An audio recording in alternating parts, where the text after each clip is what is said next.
Promesse biblique du jour. Parlons aujourd'hui de la reconnaissance. La reconnaissance est un thème biblique important. Lisons dans 1 Thessaloniciens chapitre 5 versets 16 à 18 où il est écrit « Soyez toujours joyeux, priez sans cesse, exprimez votre reconnaissance en toutes circonstances, car c'est la volonté de Dieu pour vous en Jésus-Christ. » Et oui, nous devons rendre grâce à Dieu en toutes circonstances. La reconnaissance doit être un mode de vie pour nous et découler naturellement de notre cœur et de notre bouche. Quand on examine plus en profondeur ce que la Bible dit sur ce sujet, on comprend pourquoi nous devons être reconnaissants et faire preuve de gratitude, quelles que soient les circonstances. Dans le psaume 136, verset 1, il est dit « Louez l'Éternel, car il est bon. Oui, sa bonté dure éternellement. » Nous avons deux raisons d'être reconnaissants, la bonté constante de Dieu et son amour qui dure à jamais. Quand nous prenons conscience de notre péché et comprenons que sans Dieu, nous méritons la mort, il est naturel d'être reconnaissant pour la vie qu'il donne. Et il la donne en abondance,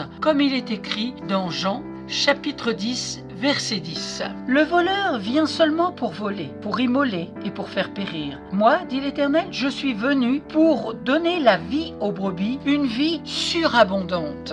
Il est naturel d'être reconnaissant pour la vie qu'il nous donne. Au psaume 30, que je vous invite à lire, David loue Dieu parce qu'il l'a délivré. Il dit « Je proclame ta grandeur, Éternel, car tu m'as relevé. Tu n'as pas voulu que mes ennemis se réjouissent à mon sujet. Éternel mon Dieu, j'ai crié à toi et tu m'as guéri. Éternel, tu as fait remonter mon âme du séjour des morts et tu m'as fait revivre loin de ceux qui descendent dans la tombe. Et tu as changé mes lamentations en allégresse. Tu as retiré mes habits de deuil pour me donner un habit de fête. Ainsi, mon cœur chante tes louanges et ne reste pas muet. Éternel mon Dieu, je te louerai toujours. » C'est dans le psaume 30, versets 1 à 13. David rend grâce à Dieu alors qu'il vient manifestement de passer par un temps difficile. Ce psaume de reconnaissance non seulement loue Dieu pour ce qu'il fait à présent, mais se souvient de sa fidélité passée. Il s'agit d'une exaltation du caractère de Dieu qui est si merveilleux que la louange est la seule réponse appropriée. Amen.